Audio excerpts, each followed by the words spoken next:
옛날 어느 고을 세도가로 이름 높은 최대감 댁의 며느리 윤씨 부인이 10달 동안 귀하게 품은 아이를 출산하던 날이었습니다. 하필이면 매서운 북풍한 설이 몰아치던 밤이었지요. 우렁찬 울음소리와 함께 세상의 빛을 본 아이는 사내 아이가 아닌 계집아이였습니다. 하지만 산파의 표정이 심상치 않았습니다. 갓 태어난 아기를 받아든 산파가 흠칫 놀라며 뒷걸음질을 쳤기 때문입니다. 아니, 아이 목 뒤에 이게 웬 붉은 점입니까? 방 안으로 들어선 시어머니, 노마님은 그 붉은 점을 보자마자 미간을 잔뜩 찌푸렸습니다. 손바닥만 한 크기의 시뻘건 점이 아이의 하얀 목덜미를 뒤덮고 있었던 것입니다. 노마님은 평소 맹신하던 마을의 용한 점쟁이를 불렀습니다. 마님, 큰일 날 징조입니다. 이 붉은 점은 집안의 기운을 빨아먹고 재앙을 불러올 화근 덩어리입니다. 당장 내다 버리지 않으면 이 집안대가 끊길 것입니다. 점쟁이의 서슬 퍼런 말 한마디에 노마님의 눈빛이 차갑게 변했습니다. 막 출산의 고통을 끝내고 혼절하다시피 누워있던 며느리 윤씨 부인은 젖 한 번을 겨우 물려보고는 정신을 잃고 말았지요. 그 짧은 순간 윤씨 부인의 눈에도 아이 목덜미의 붉은 점이 선명하게 박혔습니다. 그날 밤 노마님은 하인을 시켜 갓난아기를 깊은 산속에 내다버리라 명했습니다. 어미의 품이 가장 그리울 그 핏덩이를 차가운 눈밭 위에 헌 옷가지 하나로 감싸버려두라 한 것입니다. 불쌍한 것. 다음 생에는 부디 사랑받는 집에서 태어나거라. 하인조차 눈물을 훔치며 돌아섰지만 혹독한 추위 속에 남겨진 아기의 울음소리는 금세 눈보라에 묻히고 말았습니다. 이튿날 정신을 차린 윤씨 부인이 아이를 찾았을 때 노마님은 태어난 얼굴로 거짓말을 했습니다. 아이가 태어나자마자 숨이 끊어졌구나. 목 뒤에 흉측한 점이 있더니 명줄도 짧았던 게지. 그럴 리가 없습니다. 분명 제 품에서 젖을 빨던 아이였습니다. 어머님, 윤씨 부인은 땅을 치며 오열했지만 이미 죽어 땅에 묻었다는 시어머니의 서리빨 같은 호통에 그저 가슴을 쥐어뜯을 수밖에 없었습니다. 한편 그 시각 깊은 산속에는 세상의 정치와 당쟁의 환멸을 느끼고 숨어들어온 김선비 부부가 살고 있었습니다. 과거에 급제할 만큼 학식이 높았으나 올곧은 성품 탓에 벼슬길을 마다하고 약초를 캐며 근근히 살아가던 이들이었지요. 자식이 없어 늘 적막하기만 하던 부부의 귀에 희미한 울음소리가 들려왔습니다. 여보, 이게 무슨 소리입니까? 산짐승 소리 같지는 않은데. 눈보라를 헤치고 소리가 나는 곳으로 간 부부는 소스라치게 놀랐습니다. 꽁꽁 얼어붙은 강보 속에 갓난아기가 보라색으로 질린 채 가쁜 숨을 몰아쉬고 있었던 것입니다. 김선비의 아내는 황급히 아이를 품에 안고 자신의 체온을 나누었습니다. 세상에 어찌 이런 핏덩이를. 여보, 목 뒤를 보세요. 붉은 점이 있습니다. 이것 때문에 버림받은 것이로구나. 사람이 어찌 이리도 모질 수 있단 말인가. 김선비는 탄식하며 아이의 언손을 녹여주었습니다. 그러고는 아내를 바라보며 나지막하지만 힘있는 목소리로 말했습니다. 부인, 피는 물보다 진하다지만 정은 그 피보다 진한 법이라오.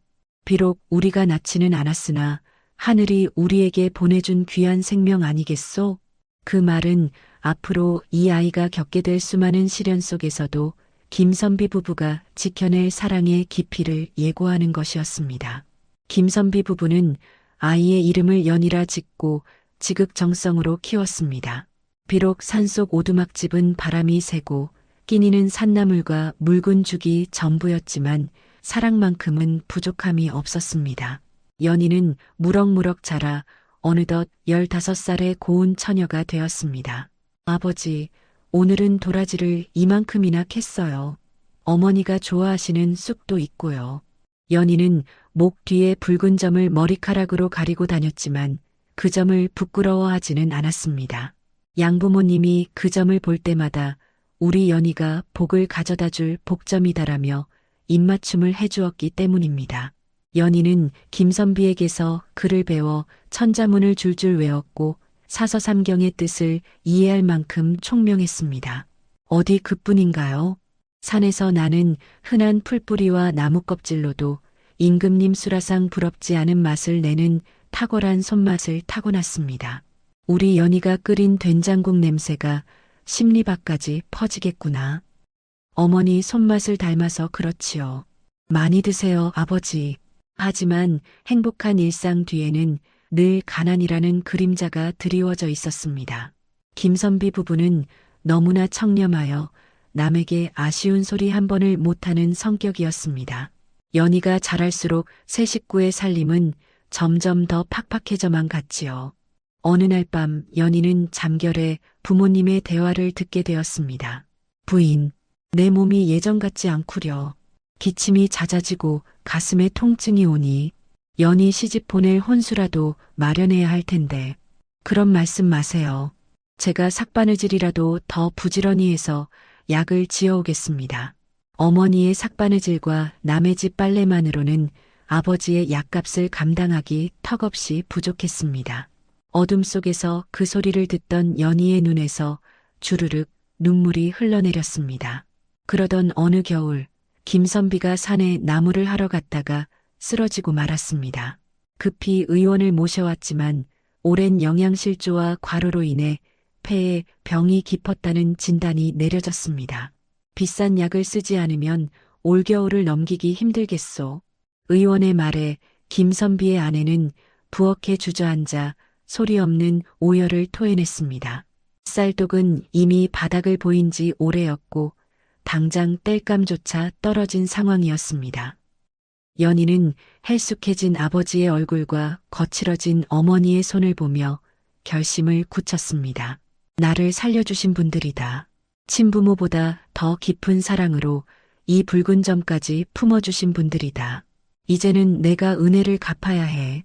연희는 마을로 내려가 일자리를 알아보았습니다. 마침 고을에서 제일 가는 부잣집 최대감 댁에서 참모를 구한다는 소식이 들렸습니다. 그곳이 자신을 낳고 버린 친부모의 집인 줄은 꿈에도 모른 채 연희는 그저 아버지의 약값을 벌 수 있다는 생각에 가슴이 뛰었지요. 아버지, 어머니, 저 최대감 댁에 일하러 가겠어요. 제 음식 솜씨 아시잖아요. 가서 돈 많이 벌어서 아버지 약 꼭 지어올게요. 김선비 부부는 펄쩍 뛰며 반대했습니다. 곱게 키운 딸을, 그것도 글공부까지 시킨 귀한 딸을 남의 집 부엌대기로 보낼 수는 없었습니다. 안 된다. 내 눈에 흙이 들어가기 전에는 절대 안 돼. 양반집 규수로 키우지는 못할 망정 어찌 종살이를 시킨단 말이냐. 김선비는 피를 토할 듯 기침하며 말렸습니다. 하지만 연희의 고집을 꺾을 수는 없었습니다. 아버지, 저는 종살이를 하러 가는 게 아닙니다. 효도를 하러 가는 것입니다. 저를 믿어주세요. 자주 집에 들를게요. 연희는 눈물로 호소하며 부모님을 설득했습니다. 결국 김선비 부부도 딸의 효심에 못 이겨 고개를 끄덕일 수밖에 없었지요. 이른 새벽 보찜 하나를 메고 집을 나서는 연희의 뒤로 어머니가 뛰어나와 손에 쌈지 하나를 쥐어주었습니다. 꼬깃꼬깃한 쌈지 안에는 남의 집에서 힘든 일하고 품삯으로 받은 엽전 몇 냥이 들어있었습니다. 가서 배골치 말고 무슨 일 있으면 당장 돌아와야 한다. 알겠지? 우리 딸 불쌍해서 어쩌나. 걱정 마세요, 어머니. 저 씩씩하잖아요. 연희는 뒤를 돌아보지 않고 씩씩하게 걸음을 옮겼습니다. 눈물을 보이면 부모님이 더 마음 아파하실까봐 입술을 꽉 깨물었습니다. 저 멀리 으리으리한 기와집 최대감 댁의 높은 담장이 보였습니다. 자신의 출생의 비밀이 묻혀있는 그곳, 운명의 소용돌이가 기다리고 있는 그곳으로 연희는 제 발로 걸어 들어갔습니다. 고소한 참기름 냄새와 맵싸한 고추장 향기가 콧속을 파고들고 뚝배기 달그락거리는 소리가 요란한 최대감 댁 부엌입니다. 연희의 새로운 세상은 바로 이 분주한 부엌이었습니다. 15살 어린 나이에 낯선 남의 집살이가 오죽 고되고 힘들었겠습니까? 얘야, 물을 그렇게 많이 부으면 국이 아니라 맹물이 되지 않니? 죄송합니다, 어르신. 다시 하겠습니다. 연희는 부엌을 호령하는 참모 아주머니의 불호령에도 기죽지 않았습니다. 오히려 걷어붙인 소매 아래로 야무진 손놀림을 보여주었지요. 산에서 캐온 나무를 다듬던 솜씨로 대감집의 귀한 식재료들을 척척 손질해 나갔습니다. 어느 날 저녁 최대감의 입맛이 없어 수라상 같은 밥상도 물린다는 소리가 들려왔습니다. 걱정이 태산 같은 참모 아주머니 옆에서 연희가 조심스럽게 나섰습니다. 어르신, 제가 끓인 된장찌개를 한번 올려보면 어떨까요? 저희 아버지도 입맛 없을 때 이걸 드시면 기운을 차리셨거든요. 내가 감히 대감마님 상에 내 음식을 올리겠다고 반신반의하며 올린 연희표 된장찌개. 놀랍게도 잠시 후 안채에서 빈 그릇이 돌아왔습니다. 허허, 그것 참 기특하네. 대감님께서 국물 한 방울 안 남기고 다 드셨단다. 내 손끝에 무슨 꿀을 발라놨느냐? 아닙니다. 그냥 정성을 다했을 뿐입니다. 연희는 칭찬을 들으면서도 마음 한구석이 아려왔습니다. 아버지는 지금쯤 약을 드셨을까?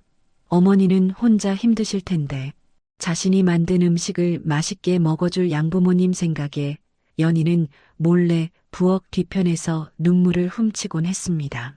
하지만 그 대감마님이 자신의 친아버지라는 사실은 상상조차 하지 못한 채 말이지요. 달빛조차 구름에 가려 어두컴컴한 밤, 부엌 아궁이에 꺼져가는 불씨만이 붉게 타닥거리는 시각이었습니다. 모두가 잠든 깊은 밤이었지만 연희는 밀린 설거지를 하느라 늦게까지 부엌에 남아 있었습니다. 그때 안채문이 조용히 열리더니 하얀 소복을 입은 여인이 부엌으로 들어왔습니다. 바로 이 집의 안주인 윤씨 부인이었습니다. 마님? 이라고 부르려고 했지만 마님의 행동이 무언가 숨기는 것 같았습니다. 그래서 연희는 깜짝 놀라 몸을 숨겼습니다. 윤씨 부인은 주위를 두리번거리더니 품속에서 작은 제기를 꺼내 아궁이 앞에 놓았습니다. 그리고 갓 지은 하얀 쌀밥 한 그릇과 정갈한 나물 반찬을 올리는 것이었습니다. 아가, 내 딸아, 오늘은 춥지 않더냐? 윤씨 부인의 목소리는 물기에 젖어 떨리고 있었습니다. 내가 살아있었다면 올해로 15 꽃다운 나이가 되었을 터인데 애미가 죄가 많아 너를 지키지 못했구나. 미안하다. 정말 미안하다. 숨죽여 지켜보던 연희의 가슴이 쿵 하고 내려앉았습니다. 마님에게 죽은 딸이 있었구나. 화려에만 보이던 대감집 마님에게 저토록 깊은 슬픔이 있을 줄은 몰랐지요. 윤씨 부인은 한참을 그렇게 소리 죽여 울다가 차려놓은 밥을 거두어 다시 품에 안고 돌아갔습니다. 남편인 최대감이나 시어머니인 노마님조차 모르게 15년 동안이나 홀로 죽은 딸의 생일을 챙겨온 것입니다. 연희는 그 뒷모습을 보며 알 수 없는 뜨거운 감정이 목구멍까지 차올랐습니다. 마치 자신이 그 기도를 받는 당사자라도 된 듯 가슴 한복판이 시리고 아팠던 것입니다. 어찌 저리도 슬피 우실까? 산에 계신 어머니가 나를 볼 때 저런 눈빛이셨는데 연희는 양어머니 김선비의 아내를 떠올렸지만 그날 밤 윤씨 부인의 눈물은 연희의 붉은 점이 있는 목덜미를 서늘하게 스치고 지나갔습니다. 매미 소리가 요란하게 울려 퍼지는 한낮 사랑채 쪽에서 쩌렁쩌렁한 호통 소리가 담장을 넘어왔습니다. 이 녀석? 사내 대장부가 글공부는 뒷전이고 어찌 이리 나약해 빠졌느냐? 종아리를 더 맞아야 정신을 차리겠느냐? 최대감의 불호령에 이어 훌쩍거리는 울음소리가 들려왔습니다. 잠시 후 부엌 뒷마당 장독대 뒤에 누군가 쭈그리고 앉아있는 것이 보였습니다. 이 집의 귀한 외아들 12살 도련님이었습니다. 연희는 조심스럽게 다가갔습니다. 도련님은 퉁퉁 부은 눈으로 흙바닥에 그림만 그리고 있었지요. 도련님, 여기서 뭐 하세요? 그러다 대감님께 혼나십니다. 저리 가. 너 같은 게 뭘 안다고 그래. 아버님은 나만 미워해. 내가 공부 못한다고 맨날 혼만 내시고. 도련님은 팩 토라져 고개를 돌렸습니다. 그 모습이 어찌나 짠하고 귀여운지 연희는 피식 웃음이 나왔습니다. 마치 집에 두고 온 철부지 동생을 보는 것 같았지요. 연희는 앞치마 주머니에서 종이에 싼 무언가를 꺼냈습니다. 아까 가마솥 바닥을 긁어 만든 노릇노릇하고 바삭한 누룽지였습니다. 도련님, 이거 드셔보세요.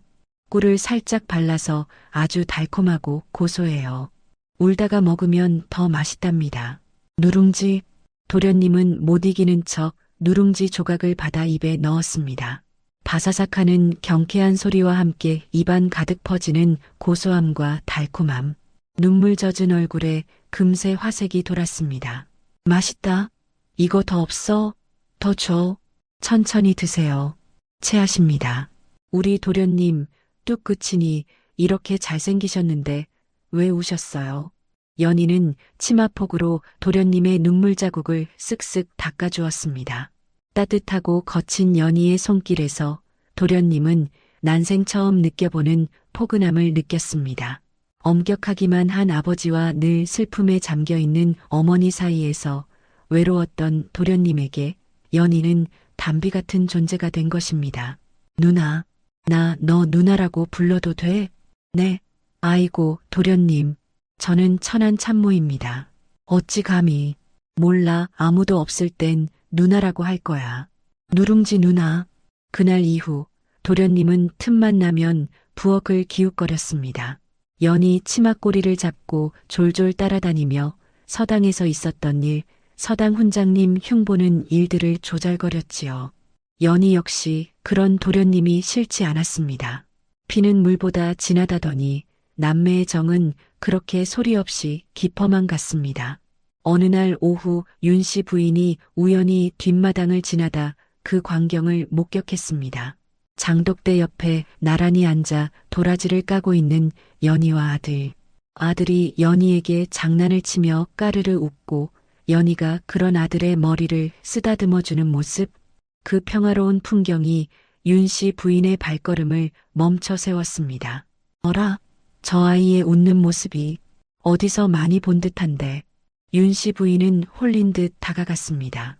가까이서 보니 연희의 콧날과 눈매가 자신의 젊은 시절을 쏙 빼닮아 있었습니다.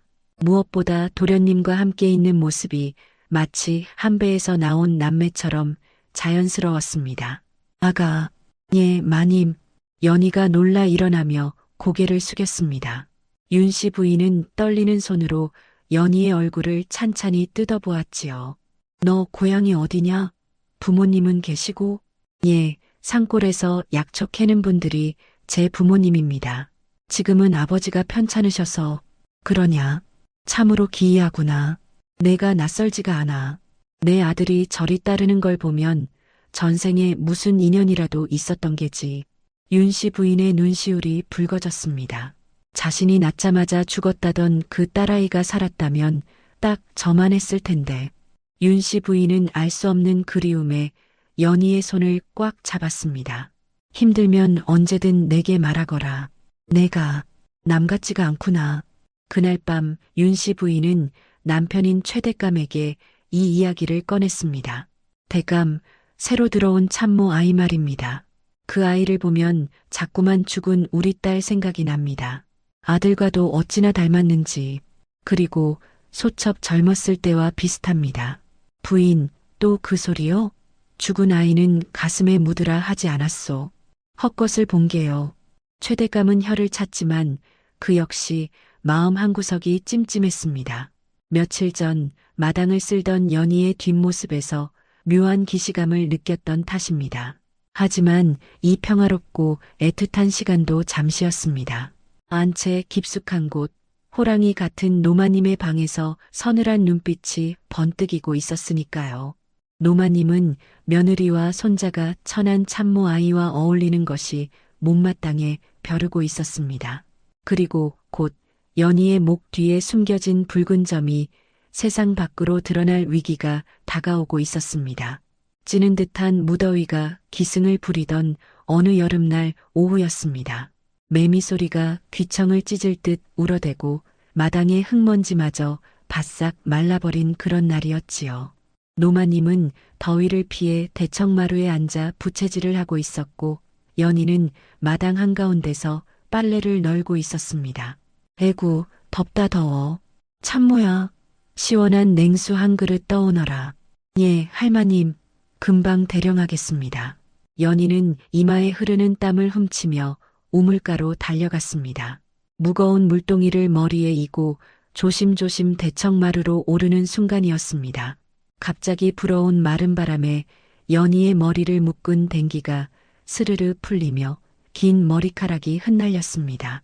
연희가 중심을 잡으려 고개를 숙인 그 짧은 찰나 머리카락 사이로 하얀 목덜미가 드러났고 그 위에 선명하게 박힌 손바닥만 한 붉은 점이 노마님의 눈에 정통으로 꽂혔습니다. 노마님은 들이키려던 냉수 그릇을 그만 바닥에 떨어뜨리고 말았습니다. 요란한 소리와 함께 사기 그릇이 산산조각이 났습니다. 할마님, 괜찮으십니까?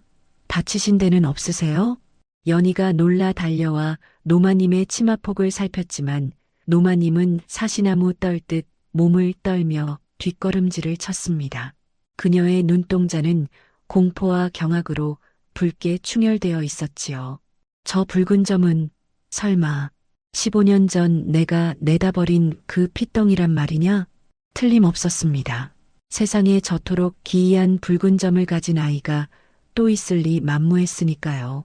죽은 줄로만 알았던 아이, 집안을 망친다 하여 눈밭에 버렸던 그 아이가 살아서 제 발로 이 집에 들어와 있었던 것입니다. 당장 내 눈앞에서 꺼져라. 썩 물러가란 말이다. 할마님? 영문을 모르는 연희는 그저 겁에 질려 물러날 수밖에 없었습니다. 노마님의 가슴 속에서는 두려움이 곧 도끼 어린 사리로 바뀌고 있었습니다. 저 아이가 살아있다는 걸 며느리나 아들이 알게 되면 내 위신은 땅에 떨어질 것이다. 아니, 점쟁이 말대로 집안이 망할 징조다. 당장 쫓아내야 해. 아주 다시는 얼씬도 못하게 짓밟아서 내쫓아야 한다. 그날 이후 노마님의 눈초리는 서리빨처럼 매섭게 변하여 연희가 하는 일거수일투족의 트집을 잡고 호통을 치는 것이 예사가 되었으나 워낙 손끝이 야무지고 싹싹한 연희를 아무런 명분 없이 내쫓을 수는 없는 노릇이었습니다. 더구나 며느리 윤씨 부인은 물론이요. 금쪽 같은 손자 도련님까지 연희를 친혈육처럼 아끼고 있었기에 노마님은 그저 속만 끓이며 기회를 엿볼 뿐이었습니다. 결국 노마님은 끔찍한 함정을 팠습니다. 어느 날 아침 집안이 발칵 뒤집혔습니다. 노마님이 시집올 때 해왔다던 가문 대대로 내려오는 귀한 비치 옷가락지가 감쪽같이 사라진 것입니다. 내 옷가락지, 그게 어떤 물건인데 분명 집안에 손버른 나쁜 도둑이 든 게야. 노마님은 고래고래 소리를 지르며 하인들을 마당에 집합시켰습니다. 최대감과 윤씨 부인도 놀라 뛰쳐나왔지요. 당장 하인들의 방을 샅샅이 뒤져라. 내 옷가락지를 찾아내는 놈에게는 큰 상을 내릴 것이다. 하인들이 우르르 몰려가 각자의 짐을 뒤지기 시작했습니다. 연희는 떳떳했기에 걱정하지 않았습니다. 하지만 잠시 후 연희의 보찜을 뒤지던 하인이 소스라치게 놀라 소리쳤습니다. 할마님, 여기 있습니다. 참모 아이의 보찜 속에서 옷가락지가 나왔습니다. 뭐라? 순간 연희의 머릿속이 하얗게 변했습니다. 자신의 낡은 옷가지 사이에서 영롱하게 빛나는 초록색 옷가락지가 들려 나오는 것이 아니겠습니까? 모든 시선이 연희에게 꽂혔습니다. 아닙니다. 저는 훔치지 않았습니다. 저는 모르는 일입니다. 할마님.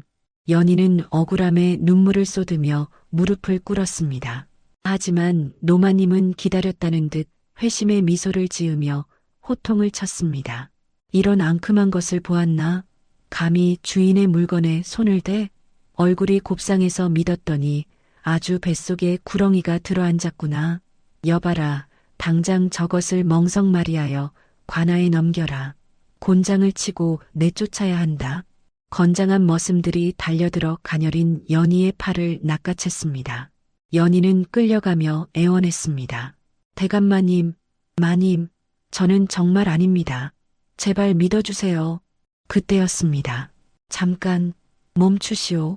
윤씨 부인이 사색이 된 얼굴로 앞을 막아섰습니다.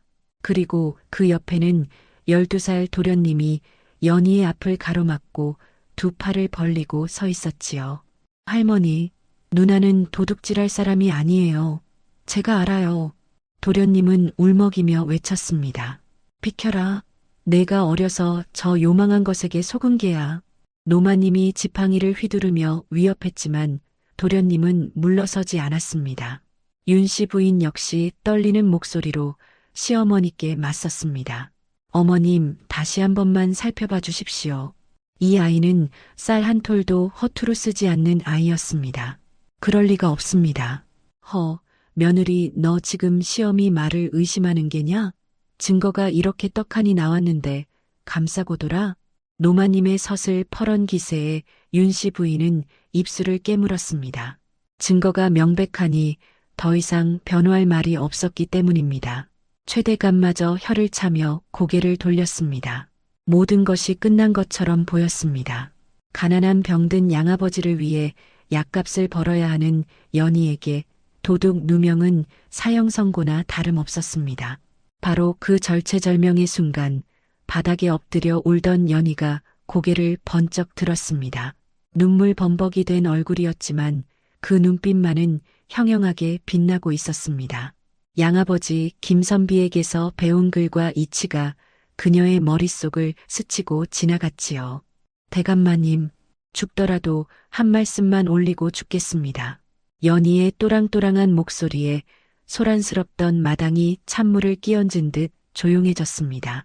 제가 정말 옷가락질을 훔쳤다면 어찌 그것을 누구나 쉽게 열어볼 수 있는 보찜 맨 위에 두었겠습니까? 도둑이라면 응당 땅에 파묻거나 깊숙이 숨겨두는 것이 이치입니다. 하물며 저는 오늘 아침에도 부엌에서 일하느라 방에는 들어가 보지도 못했습니다. 연희의 논리정연한 말에 최대감의 눈이 커졌습니다. 듣고 보니 틀린 말이 아니었습니다. 훔친 물건을 가장 들키기 쉬운 곳에 둔다는 것은 상식에 어긋나는 일이었지요. 그건 그렇구나. 일리가 있는 말이다. 최대감이 고개를 끄덕이자 노마님은 당황했습니다. 저 말대꾸하는 것 좀 보게. 교활하기가 짝이 없구나. 하지만 연희는 물러서지 않고 쐐기를 박았습니다. 저는 가난하지만 선비이신 아버지께 남의 것을 탐하지 말라 배웠습니다.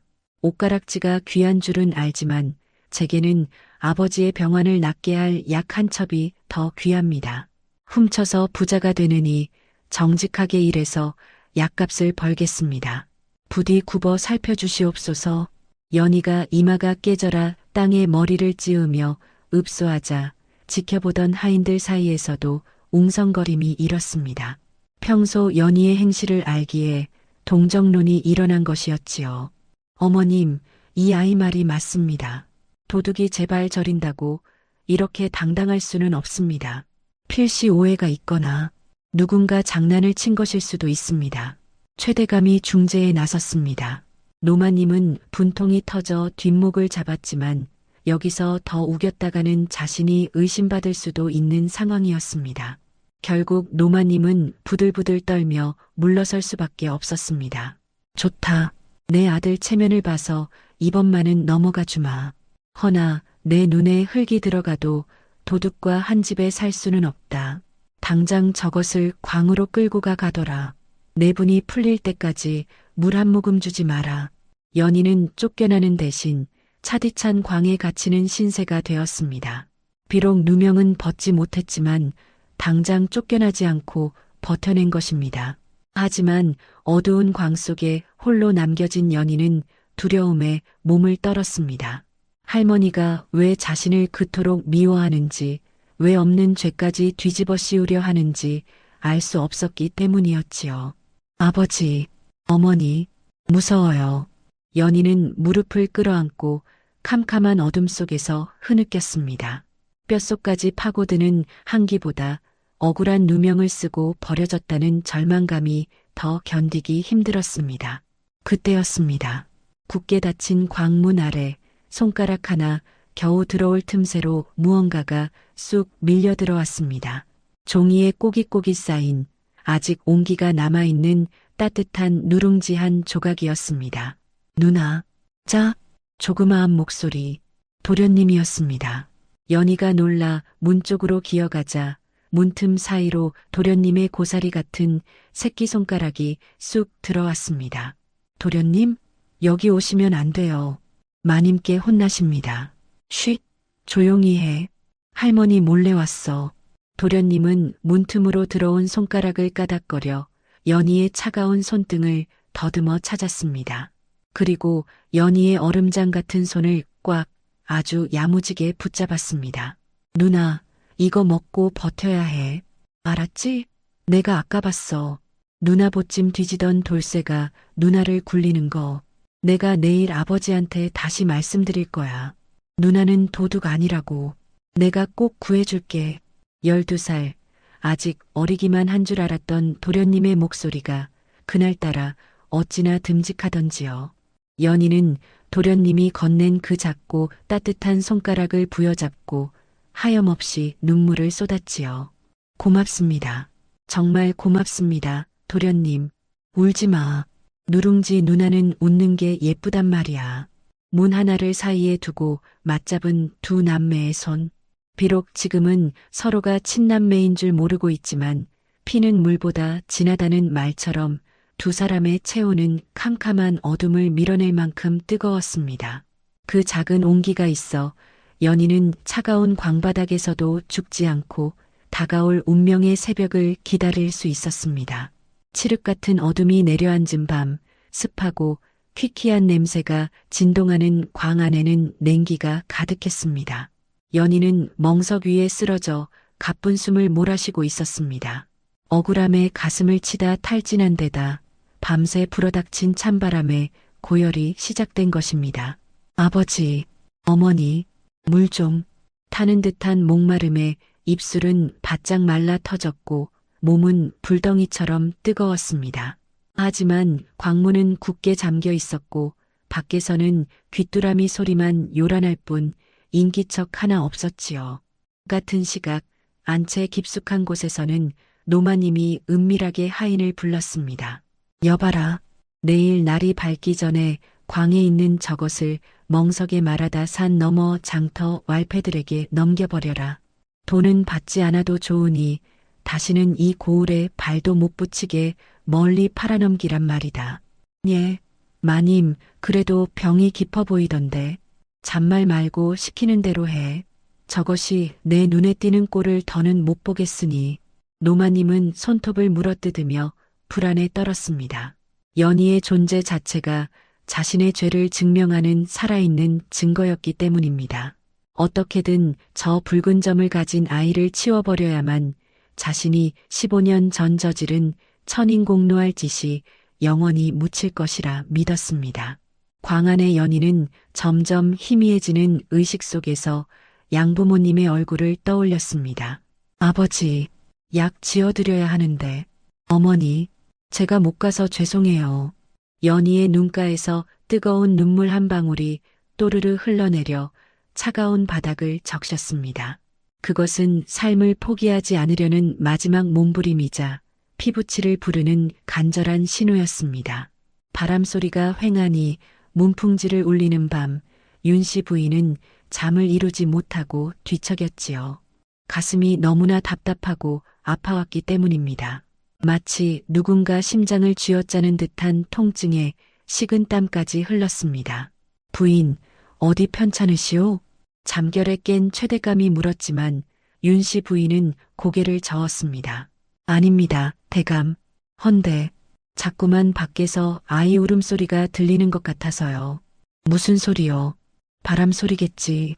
윤씨 부인은 자리에서 일어나 앉았습니다. 15년 전 아이를 잃어버렸던 그날 밤도 이렇게 바람이 불었습니다. 그리고 오늘 낮 억울하다며 울부짖던 연희의 그 눈빛이 잊히지 않았습니다. 무엇보다 아들이 했던 말이 귓가를 맴돌았습니다. 엄마, 누나 몸이 불덩이 같아. 할머니가 아무것도 주지 말라고 했지만 누나가 죽으면 어떡해? 아까 저녁 아들이 몰래 광에 다녀와서 울며 했던 말이었습니다. 윤 씨 부인은 본능적으로 방문을 열었습니다.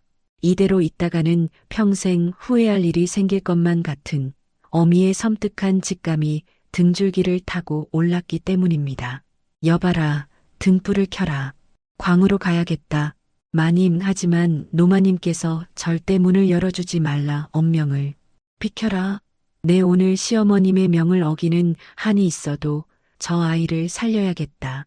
윤 씨 부인의 서슬퍼런 기세에 하인들은 감히 앞을 막지 못했습니다.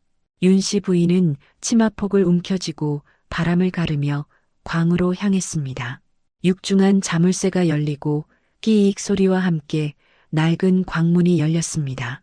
희미한 등불빛이 어둠을 가르자 구석에 웅크리고 쓰러져 있는 연희의 모습이 드러났지요.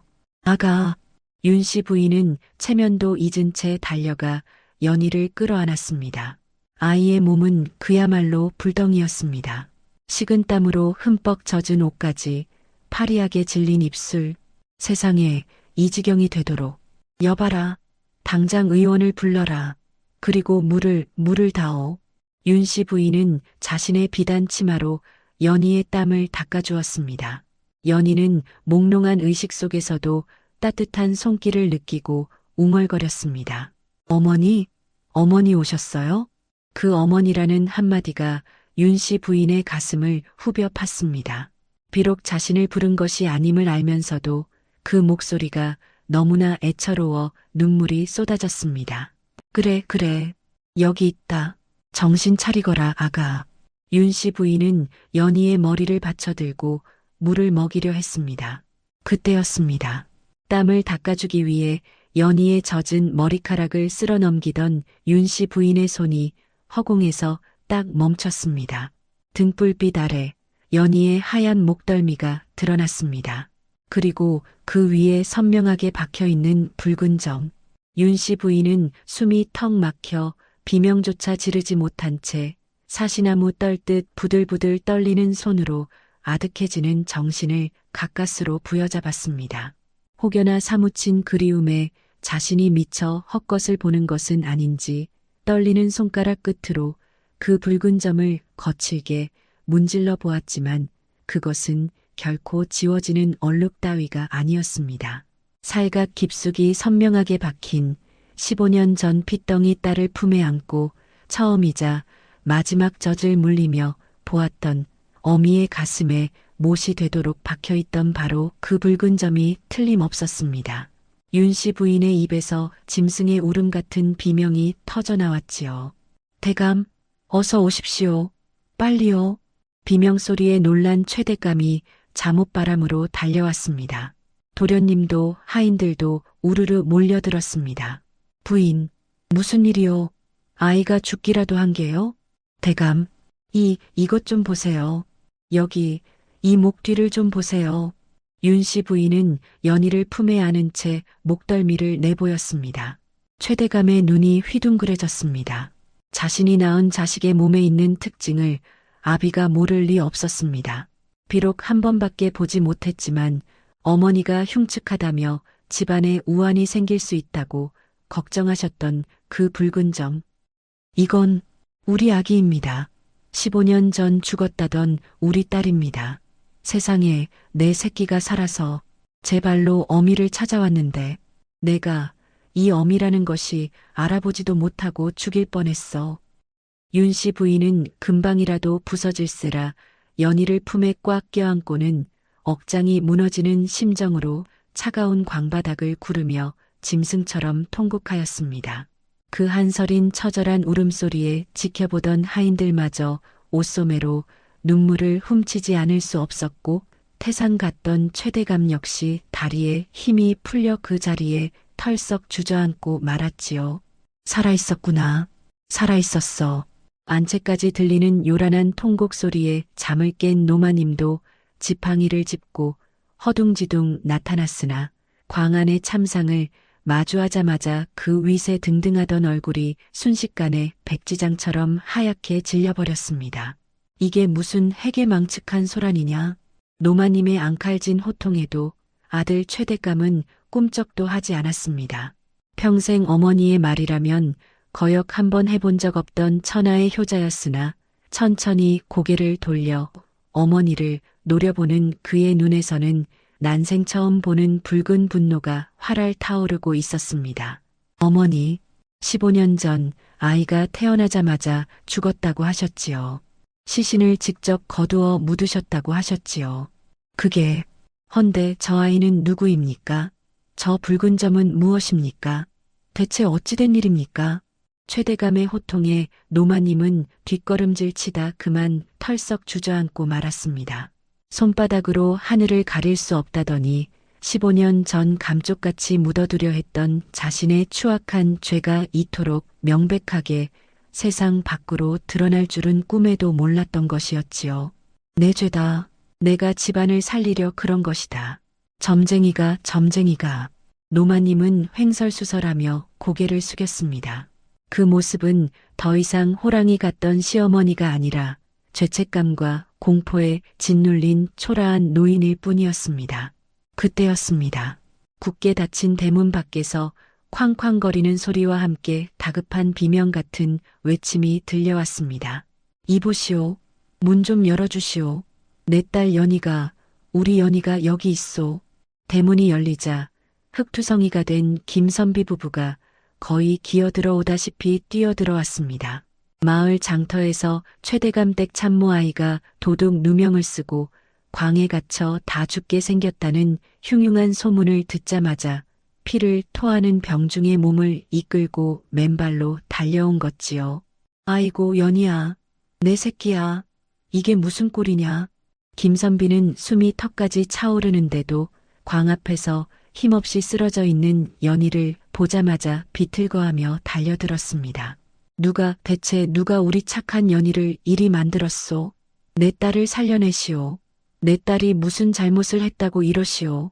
평생 점잖은 선비로 살아온 그였지만 자식의 위기 앞에서는 체면이고 뭐고 없었습니다. 김선비의 아내 역시 연희의 차가운 손을 부여잡고 통곡했지요. 불쌍해서 어쩌나. 제발 눈 좀 떠보거라. 엄마 왔다. 엄마가 왔어. 그 애끓는 목소리에 연희가 힘겹게 눈꺼풀을 떨었습니다. 흐릿한 시야 속에 자신을 낳아준 어머니와 죽음의 문턱을 넘어 달려와준 길러준 어머니의 모습이 겹쳐 보였습니다. 연희의 입술이 파르르 떨리며 가느다란 목소리가 새어나왔습니다. 아버지, 어머니, 몸도 편찮으신데 어떻게 오셨어요? 그 한마디에 마당에 있던 모든 사람의 가슴이 무너져 내렸습니다. 윤씨 부인은 연희를 안고 있는 팔에 더 힘을 주며 눈물 젖은 눈으로 김선비 부부를 바라보았습니다. 자신이 죽은 줄 알았던 자식을 이토록 귀하게, 목숨보다 더 귀하게 키워낸 분들, 두 어머니의 눈이 허공에서 마주쳤습니다. 한쪽은 핏줄의 당김으로, 한쪽은 기른 정으로 얽힌 운명의 순간, 15년의 세월을 건너뛴 진실이 마침내 두 가족을 하나로 묶어내고 있었습니다. 아가, 내 딸아, 고생했다. 정말 고생했다. 윤씨 부인의 뜨거운 눈물이 연희의 붉은 점 위로 뚝뚝 떨어져 내렸습니다. 그것은 지난 15년의 한을 씻어내고 끊어졌던 천륜을 다시 잇는 피보다 진한 눈물이었습니다. 그날 밤 최대감 댁 안방에서는 기막힌 사죄의 장이 열렸습니다. 연희는 따뜻한 아랫목에 누워 윤씨 부인이 떠먹여주는 미음을 받아먹으며 기력을 회복하고 있었지요.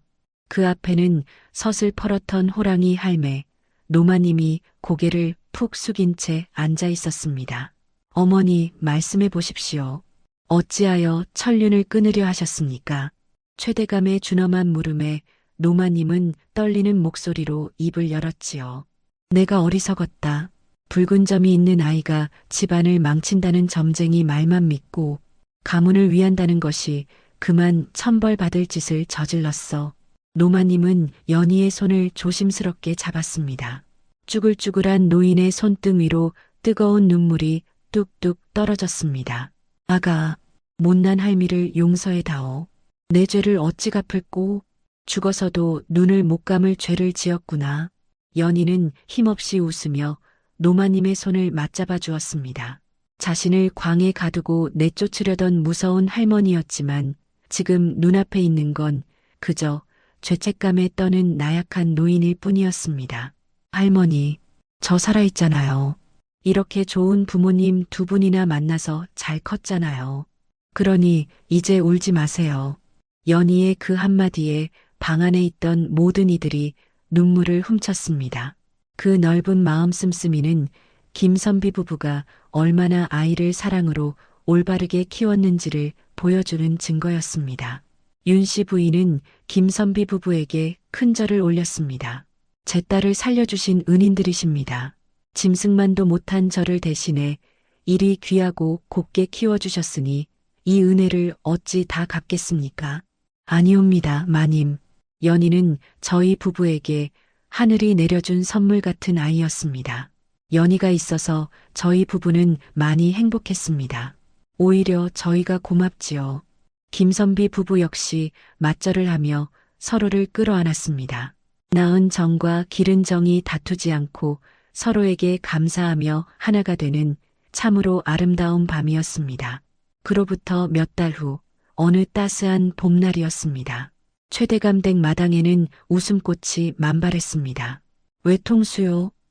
허허, 김선비 어른. 이번엔 제가 이긴 것 같습니다. 아이쿠, 최대감 어른. 거기다 두시면 제가 꼼짝 못하지요. 사랑채 툇마루에서는 최대감과 김선비가 마주 앉아 바둑을 두고 있었습니다. 최대감의 지원으로 김선비의 병은 씻은 듯이 나았고 두 사람은 빈부의 격차를 떠나 연희를 아끼는 두 아비이자 마음 통하는 진정한 벗이 되어 깊은 우정을 나누게 된 것이었지요. 부엌에서는 맛있는 냄새가 솔솔 풍겨왔습니다. 이제는 참모가 아니라 이 집의 귀한 따님인 연희가 소매를 걷어붙이고 솜씨를 발휘하고 있었지요. 윤씨 부인과 김선비의 아내도 옆에서 거들며 호흡 깔깔 웃음이 끊이지 않았습니다. 누나, 나 배고파. 아까 그 누룽지 또 없어? 이 녀석, 도련님이 채통 없이 부엌을 들락거리면 쓰나? 얼른 가서 아버지들 식사 준비나 돕거라. 어느새 훌쩍 큰 도련님이 연희에게 매달리자 연희는 꿀밤을 주는 신용을 하며 환하게 웃었습니다. 그 모습을 먼발치서 지켜보던 노마님은 저도 모르게 눈시울이 붉어져 뒷짐을 진 손을 가만히 떨었습니다. 내가 눈이 멀었었지.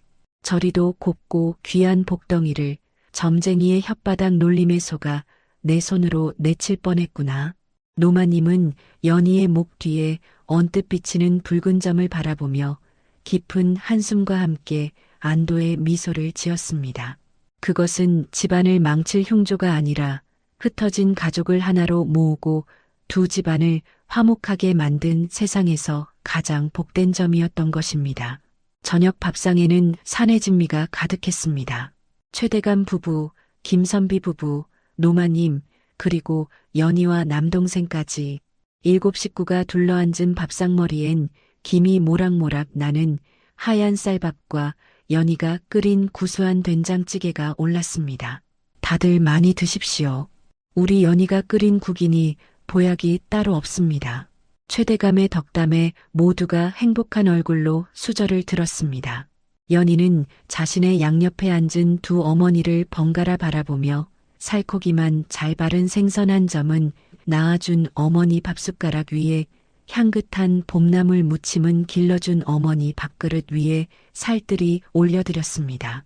두 분 어머니 많이 드세요. 그리고 오래오래 제 곁에 계셔주셔야 해요. 자신을 바라보는 두 어머니의 눈에서는 꿀이 떨어지고 얼큰하게 취한 두 아버지의 호탕한 웃음소리는 담장을 넘어온 동네에 퍼져나갔습니다. 입안 가득 밥을 오물거리는 남동생의 볼은 다람쥐처럼 불룩했고 그 모습을 지켜보는 할머니의 주름진 얼굴에도 평온한 미소가 번졌지요. 연희는 목 뒤에 붉은 점을 어루만지며 생각했습니다. 비록 자신의 시작은 살을, 애는 엄동설안의 차가운 눈밭이었으나 그 끝은 이토록 따뜻하고 배부른 봄날의 밥상이었노라고. 이제 다시는 춥지도 배고프지도 않을 사랑이 가득 차올라 연희의 두 볼을 발그레하게 물들이고 있었습니다. 오늘 이야기 마음에 깊은 울림이 있으셨는지요? 세상에 버려지는 인연은 없다지요. 붉은 점 하나가 맺어준 이 기적 같은 가족의 이야기처럼 여러분의 삶에도 힘든 순간이 결국엔 복이 되어 돌아오기를 간절히 바랍니다. 오늘 이야기가 마음에 드셨다면 참 기쁘겠습니다. 만일 야담 이야기와 좋은 인연을 계속 이어가시려면 화면에 보이는 구독과 좋아요 버튼을 꼭 한번 눌러주세요. 새 영상이 나오면 잊지 않고 가장 먼저 인사드리러 오겠습니다. 어르신들의 지혜로운 생각도 댓글로 들려주시면 감사히 읽겠습니다. 그리고 지금 어디서 이 이야기를 듣고 계신지 댓글로 남겨주세요. 항상 건강이 최고입니다. 베풀어 주신 관심만큼 댁내에 늘 행복이 깃드시길 바랍니다. 만일 야담 이야기였습니다.